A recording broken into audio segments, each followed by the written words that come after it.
আসসালামু আলাইকুম রহমতুল্লাহি অবরকাতুহু। সম্মানিত দর্শক, ত্রয়োদশ জাতীয় সংসদ নির্বাচন অনুষ্ঠিত হতে যাচ্ছে ২০২৬ সনের ফেব্রুয়ারি মাসের ১২ তারিখে। আজকের দিনের যদি পরিবেশ পরিস্থিতি দেখেন, তাহলে সরকারের পক্ষে যারা এই মুহূর্তে আয়োজন করছেন, তাদের দৃষ্টিভঙ্গি, চিন্তা চেতনা, ভাবসাব সবকিছু দেখলে মনে হয় তারা শতভাগ শক্তি নিয়ে, সামর্থ্য নিয়ে, আন্তরিকতা নিয়ে এই নির্বাচনটি অনুষ্ঠানের জন্য সর্বশক্তি নিয়োগ করেছে। এবং এই নির্বাচনের পথে যত বাধা আসবে সব বাধা তারা অতিক্রম করবে, আর এই নির্বাচনের মাধ্যমে শান্তিপূর্ণভাবে ক্ষমতা হস্তান্তর করে তারা বিদায় নেবে। অনেকে যারা দীর্ঘদিন ধরে এই সরকারের কর্মকাণ্ড নিয়ে সন্দেহ প্রকাশ করেছিল, যারা সন্দেহ করেছিল যে সরকার ৫ বছর থাকবে, ৫০ বছর থাকতে চায়, এত সহজে যাবে না, কিন্তু ইদানিংকালে ডক্টর মোহাম্মদ ইউনূস এবং তার যারা সঙ্গী সাথী রয়েছেন, তাদের যে দৃষ্টিভঙ্গি, তাদের যে বাস্তব কর্মকাণ্ড, তাতে মনে হচ্ছে যে প্রিলিমিনারিলি দ্বিতীয় বিশ্বযুদ্ধের পর ভারতকে স্বাধীনতা দেওয়ার জন্য যেভাবে পাগল হয়ে গিয়েছিলেন এবং ভারতের শেষ ভাইসরয় লর্ড মাউন্টব্যাটেন যেভাবে তড়িঘড়ি করে ভারতের মধ্যে বিভক্তি ঘটিয়েছিলেন, যেভাবে আফগানিস্তান, পাকিস্তান, বাংলাদেশ, ভারত এই সীমানাগুলো চিহ্নিত করে তড়িঘড়ি করে যেভাবে ভারতকে স্বাধীনতা দিয়ে তারা চলে গিয়েছিলেন, ঠিক একই অবস্থা এখন বর্তমান সরকারের ক্ষেত্রে প্রযোজ্য। এখন তাদের অবস্থা হয়ে গেছে যে ছেড়ে দে মা কেঁদে বাঁচি। কিন্তু সমস্যা কোথায়? এক্ষেত্রে তো করে আমাদের সকলের খুশি হওয়া উচিত ছিল। আমরা যারা সাধারণ জনগণ, আমরা তো যে কোনো মূল্যে একটা গণতন্ত্র চাই, সুন্দর একটা নির্বাচন চাই। বাংলাদেশে নির্বাচনের মাধ্যমে একটি ভালো সরকার আসুক, তারা দেশ পরিচালনা করুক, তাদের ব্যর্থতাগুলো জনগণের ব্যর্থতা, তাদের সফলতাগুলো জনগণের সফলতা, এটাই গণতন্ত্রের ভাষা। কিন্তু বাস্তবে কিন্তু সেটা হচ্ছে না। এর কারণ হলো যে এই মুহূর্তে সরকার তাড়াহুড়ো করতে গিয়ে যে আচরণগুলো করছে, তাতে করে স্পষ্টতই বোঝা যাচ্ছে যে তারা একটি বিশেষ দলকে ছাড় দিতে চাচ্ছে। এবং এর ফলে কী হলো, তাদের দীর্ঘদিনের মিত্র জামায়াত ইসলামী এবং অন্যান্য যে সকল সংগঠন ছিল, এনসিপি সহ, তাদের জন্য এটা ইজ্জত কা সওয়াল হয়ে পড়েছে।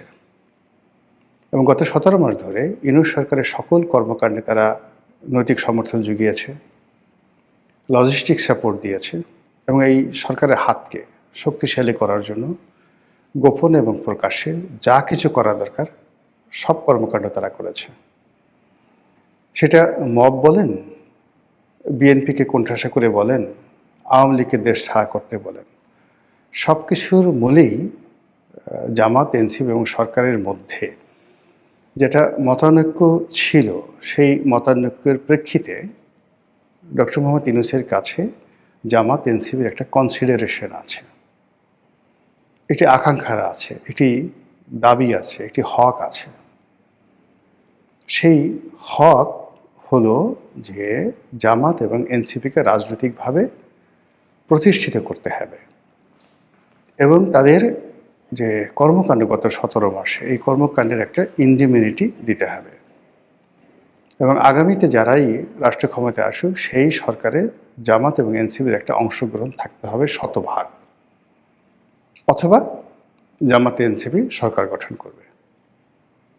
এরকম একটা বিশ্বাস নিয়ে, এরকম একটা আস্থা নিয়ে, এরকম একটা কোঅপারেশন নিয়ে গত ১৭ মাসে অনেক যে রাজনীতির উত্থান পতনে, রাজনীতির মেরুকরণে যমুনার যে জোয়ার ভাটা, কখনো ডানে গেছে, কখনো বামে গেছে, এখন সেই যমুনার যে স্রোত, সব কিছু বাদ দিয়ে, নদী, নালা, খাল, বিল সব কিছু বাদ দিয়ে একটি বিশেষ জায়গাতে ধাবিত হচ্ছে বলে জামাতের লোকজন, এনসিপির লোকজন তারা গোস্বা করেছে। এবং সঙ্গতির কারণেই সরকার যে তাড়াহুড়ো করছে, সেই তাড়াহুড়ো করে বিএনপির কাছে যত দ্রুত ক্ষমতা হস্তান্তর করা যায় তারেক রহমান সাহেবকে যত দ্রুত প্রধানমন্ত্রী বানানো যায় তার জন্য সরকারের সর্বোচ্চ চেষ্টা। ভালো কথা, এটা হতে পারে এবং এটা হয় স্বাভাবিক। এই কারণে যে বিএনপি এই মুহূর্তে বাংলাদেশের বড় দল, আর বড় দলের প্রধান তিনি তো প্রধানমন্ত্রী হবেন, তাহলে কে প্রধানমন্ত্রী হবে তিনি ছাড়া? শেখ হাসিনা, নাকি জামাতের আমির, নাকি এনসিপির জনাব নাহিদ, কিংবা ধরুন স্বয়ং ডক্টর মোহাম্মদ ইউনূস? এটা হয় না। তো এই যে বাস্তবতা, সেই বাস্তবতা কিন্তু গত 17 মাসে আমরা সেটা দেখিনি। আমরা যেটা দেখেছি যে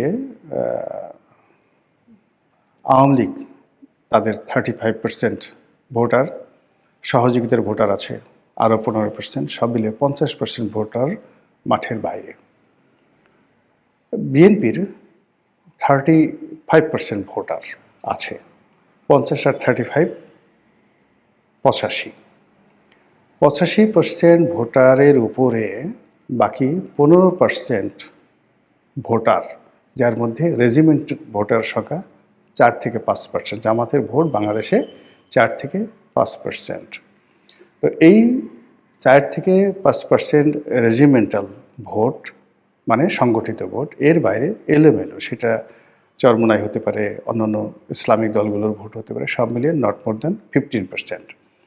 তো এইটা একটা মানে বৈষম্য, সংখ্যা লঘিষ্ঠ সরকার। তো সেই সংখ্যালঘিষ্ঠ সরকার গত 17 মাস ধরে 85% ভোটের যারা স্টেক হোল্ডার তাদেরকে মানে এক গ্রুপকে দেশের বাইরে রাখার চেষ্টা করেছে, আরেক গ্রুপকে ক্ষমতার বাইরে রাখার চেষ্টা করেছে। এখন সেটা বুমেরাং হয়ে গেছে এই সময়টিতে এসে। সেটা হলো আওয়ামী লীগ আর এখন আগের মতো নিজেদেরকে দুর্বল ভাবছে না। আর বিএনপি এই নতুন বন্দোবস্তে তারা হঠাৎ করে মানে 180 ডিগ্রি অ্যাঙ্গেলে উল্টে গিয়ে দেশের সকল দণ্ড মণ্ড ক্ষমতার মালিক হয়ে বসে পড়েছে। তো এরকম যখন ঘটনা ঘটে আপনার আমার দৈনন্দিন জীবনে, তখন আমরা কি করি? যেমন ধরুন, একটা খুব প্রাকৃতিক ডাক এসেছে, পেটটা একটু কিরমির কিরমির করছে, গুড়গুড় করে শব্দ হচ্ছে, আপনি বুঝতে পারছেন যে কিছু একটা হবে। এবং আপনার শরীর যখন কষা থাকে, দীর্ঘদিন কষা শরীর, কোষ্ঠকাঠিন্য, তো এরকম গুড়গুড় যখন শুরু হয় তখন সেখানে আসলে যাকে বলা হয় আমরা সেমি ডায়রিয়া একটা অবস্থা হয়। আপনি বুঝছেন যে আপনার হাতে সময় বেশি নাই, আপনি দৌড় দিলেন বা জোরে জোরে হাঁটার চেষ্টা করলেন, আশেপাশে টয়লেট খুঁজছেন অথবা টয়লেটে যাওয়ার চেষ্টা করছেন। এর ফাঁকে কী কী দুর্ঘটনা ঘটতে পারে? ছোট্ট একটা শব্দ হলো, বায়ু ত্যাগ করতে গেলেন, কাপড় নষ্ট হয়ে যাবে। কিংবা দেখা গেল যে আর একটু অসতর্ক হলেন, পাটা একটু চাগায় দিলেন, কাজ হয়ে যাবে, জ্যাঙ্গে ঠ্যাঙ্গে সব ভরে যাবে।